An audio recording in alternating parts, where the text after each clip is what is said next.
À l'ouest, les soleils se couchent. Il arrive à la fin de la course.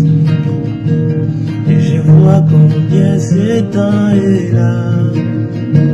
C'est le temps du coucher du soleil.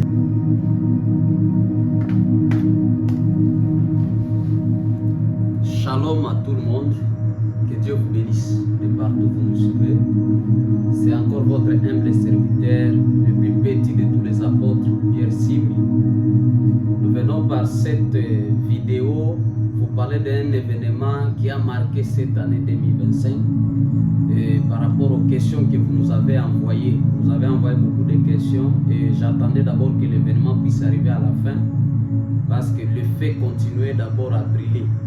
Et on devait d'abord patienter pour voir quels sont les dégâts et avoir vraiment des sources sûres des informations avant de parler quelque chose, surtout si nous voulons parler cela comme étant un événement moderne qui doit être rendu clair par la prophétie. Et vous nous avez posé la question, est-ce que l'événement qui s'est passé à Los Angeles, quand vous avez vu l'effet qui a brûlé Los Angeles, il y a beaucoup de gens qui ont parlé, j'ai vu même d'autres hommes de Dieu qui en ont parlé.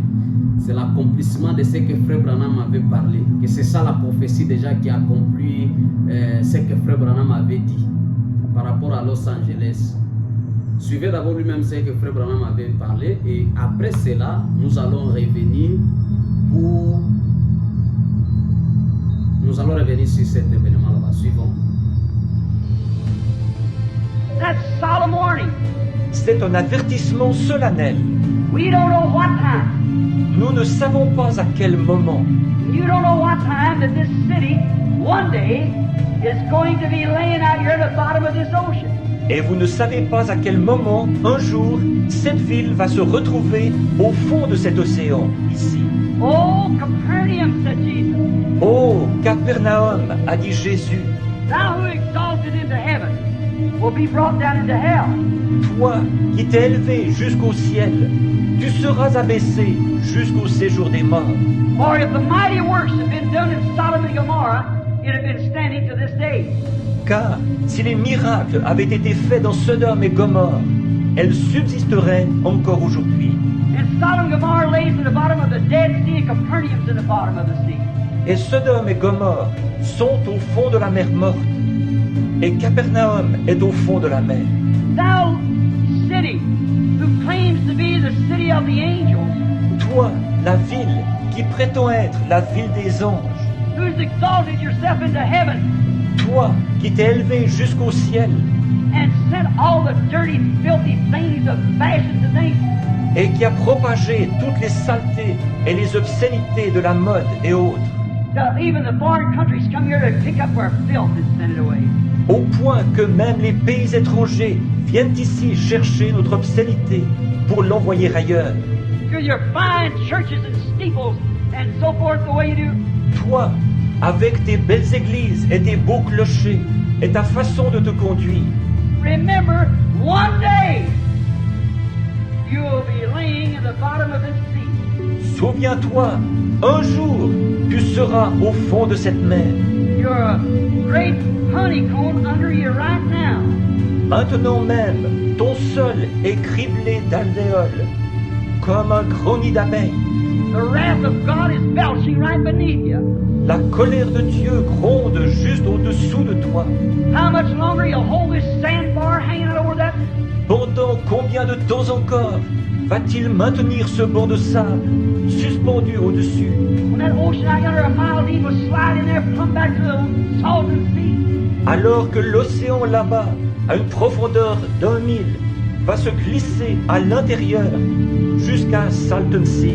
It'll be worse than the last day of Pompeii. Ce sera pire que le dernier jour de Pompéi. Repent, Los Angeles!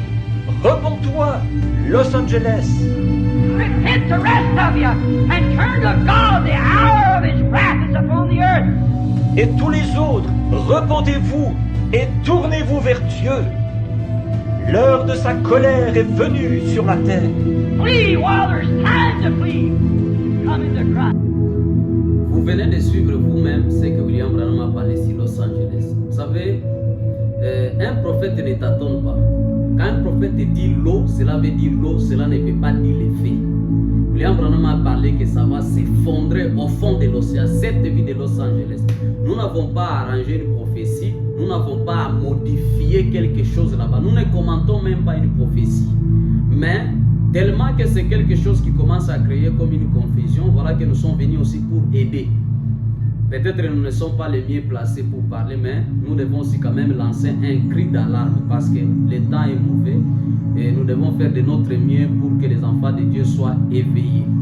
Pour comprendre ce qui s'est passé à Los Angeles, vous devez d'abord savoir ce qu'est Los Angeles de la Californie, là aux États-Unis.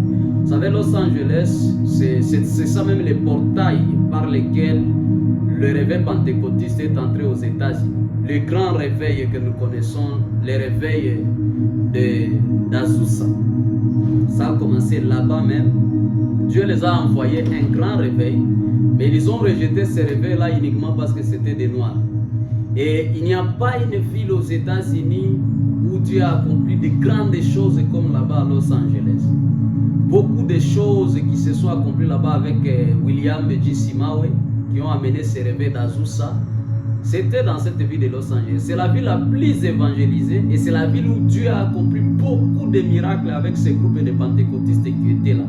Mais vous avez remarqué que cette ville-là a rejeté et à la place de Dieu, ils ont placé Hollywood. Et vous savez que Hollywood aujourd'hui, c'est ce qui nourrit le monde avec les sottises et avec beaucoup de mauvaises choses. C'est Hollywood. À la place de Dieu, donc c'est une portail, ça s'appelle même la ville des anges. Et c'est pourquoi Dieu lui-même en a choisi cet endroit-là. Mais dans des montagnes où il partait prier, là où il partait invoquer Dieu, ils ont placé Hollywood sur des montagnes de Los Angeles. Et vous savez quelque chose comme ça, Dieu n'aime pas des choses comme ça. Dieu n'aime pas des choses comme ça. Et s'il y a une ville qui fait inciter beaucoup Dieu, s'il y a une ville où on incite beaucoup Dieu, c'est à Los Angeles. Parce que c'est là où il y a toutes les stars. Ce sont les anges déchus qui sont dans cette ville-là. Et qu'est-ce que cet événement du fait montre? Il y a un événement d'abord, il y a quelque chose que vous devez beaucoup remarquer et qu'il faut tirer attention, c'est que je voulais souligner quelque chose. La présidente, c'est une femme qui dirige les pompiers de Los Angeles et c'est une femme. Et cette femme-là, elle est lesbienne. Donc elle est dans l'homosexualité. Je crois déjà que ça vous dit déjà quelque chose. Quand vous comprenez cela. Or, les pompiers, ce sont des gens qui sont là pour combattre contre les faits. Ce sont des gens qui viennent pour éteindre les faits. Or, l'événement qui vient de se passer à Los Angeles, ce n'est pas l'accomplissement de ce que Frère Branham a dit. Mais c'est un avertissement. Parce que Dieu n'amène pas un peuple avant d'abord de les avertir. Il y a d'abord un avertissement avant toujours un jugement. C'est ce que le prophète lui-même il a enseigné. Et voilà que Dieu vient d'avertir Los Angeles parce que son temps est expiré. La prophétie s'accomplira exactement tel que le prophète l'a dit mot à mot. C'est pourquoi comme ils ont rejeté les Noirs avec le réveil d'Azusa, Dieu les a envoyés encore un prophète, William Branham, qui était un Américain, qui était blanc comme eux. Est-ce qu'ils l'ont réussi? Ils ne l'ont pas aussi réussi. Ils ont rejeté aussi William Branham. Et William Branham, il est arrivé là-bas à la 50e, et je crois 50 ans de jubilé d'Azusa. Il est parti prêcher dans cette ville de Los Angeles. Et il y a encore beaucoup de choses, de grandes choses que le Seigneur en a encore accompli là-bas. Jusqu'à un moment où il a senti ce dégoût-là, comme Paul avait senti le dégoût quand il est arrivé dans la vie d'Athènes. Et comme Jésus-Christ, après avoir prêché beaucoup à Capernaum, beaucoup de miracles que Christ a accomplis, ça s'est accompli à Capernaum, à Corazon et à Bethsaïda. Et vous avez vu un jour quand Jésus-Christ il a remarqué tout le travail qu'il a fait contre ces villes-là pour essayer de les sauver, enfin de les amener à la repentance. Il n'y avait pas toujours une solution. Il est monté sur une montagne. Et quand il est monté sur une montagne, il a commencé à maudire ces trois villes-là. Il a pointé Capernaum. Il a pointé Capernaum et il a dit, oh toi Capernaum, si tous les miracles qui ont été faits au milieu de toi s'étaient faits à Sodome, ces villes-là devaient se repentir. Parce qu'ils n'ont pas vu les miracles qui étaient faits. Et Jésus a maudit la ville de Capernaum. Et quand il a maudit la ville de Capernaum, vérifiez vous-même par l'histoire, la ville de Capernaum n'existe plus aujourd'hui. cela se trouve au fond de la mer. Et la même écrit là qui avait crié là-bas à l'est, c'est le même écrit encore qui a crié à l'ouest contre la ville de Los Angeles, qui est notre Capernaum. Parce que Capernaum, c'était la ville la plus propre, la ville la plus prestigieuse là-bas. Et aujourd'hui, nous avons Los Angeles, la même foi messianique. Ça a crié encore contre Capernaum. Et William Branham a maudit Capernaum à cause de l'endurcissement de leur cœur. Et voilà cet événement qui vient de se passer. C'est juste un avertissement pour les enfants de Dieu que le temps est proche. Parce qu'il montre qu'il descend cette parole de prophétie. Ça s'accomplira certainement. Parce que c'est une prophétie dont le temps a déjà été fixé par Dieu lui-même qui connaît cela. Donc ne vous trompez pas. Cela ne veut pas dire que c'est l'accomplissement, mais cela c'est un avertissement. C'est un avertissement que Dieu vient de lancer et ça prouve que Dieu, les gens ne croient pas que Dieu peut, que la terre ici peut se détruire, mais ils ont vu par eux-mêmes. C'est un signe qui doit interpeller tout enfant de Dieu qui croit ces messages et ceux-là qui ne croient pas ces messages, qu'il n'y a plus de temps. Il n'y a plus de temps. Dieu est en train de juger les nations. Il est en train de juger pays par pays. Et vous allez voir dans peu de temps, cette vie-là, ça va sombrer au fond de l'océan. C'est un avertissement comme Dieu, il est un Dieu qui est tellement miséricordieux. Il a voulu d'abord chasser les gens. Du fait qu'ils n'ont pas voulu écouter les prophètes, ils n'ont pas voulu suivre la prophétie ni observer cela. Voilà, Dieu amène un événement qui a chassé les gens de cette contrée-là de Los Angeles, afin que les gens soient sauvés. Parce que vous allez remarquer, beaucoup de gens vont déménager de la ville de Los Angeles. Ils vont fuir Californie. Et comme ils vont fuir Californie, c'est ça même la miséricorde de Dieu. Mais c'est là qu'ils ne vont pas toujours écouter les jugements. Et quand vous allez regarder que l'effet a tenu plus dans les quartiers de Malibu, donc les quartiers des stars, quand vous allez suivre les documentaires dans des vraies chaînes, vous allez voir que c'est de ce côté-là que Dieu s'est beaucoup attaqué. C'est un événement, un avertissement pour tout le monde. Qu'est-ce que cela nous interpelle, nous qui sommes l'épouse? Cela nous interpelle que nous sommes vraiment proches des parties de cette terre. Cette année 2025, c'est une année de renouvellement. C'est le chiffre 9 qui est un chiffre de renouvellement. Nous sommes arrivés à la fin du temps et nous devons vraiment être prêts. Peut-être 2025 ne terminera pas et nous allons partir. Trump, il est là, en train de crier la paix. Je crois que tout le monde espère la paix. Tout le monde attend la paix le 20 janvier ici. Or, qu'est-ce que la Bible a dit? Que quand les hommes commenceront à crier paix et sûreté, alors une ruine soudaine viendra les surprendre. Ce qu'il faut être sûr qu'il n'y aura plus la paix sur cette terre. Il n'y a aucun homme politique qui amènera la paix. Tout ça, c'est l'accomplissement de la promesse. Donc, soyons rassurés.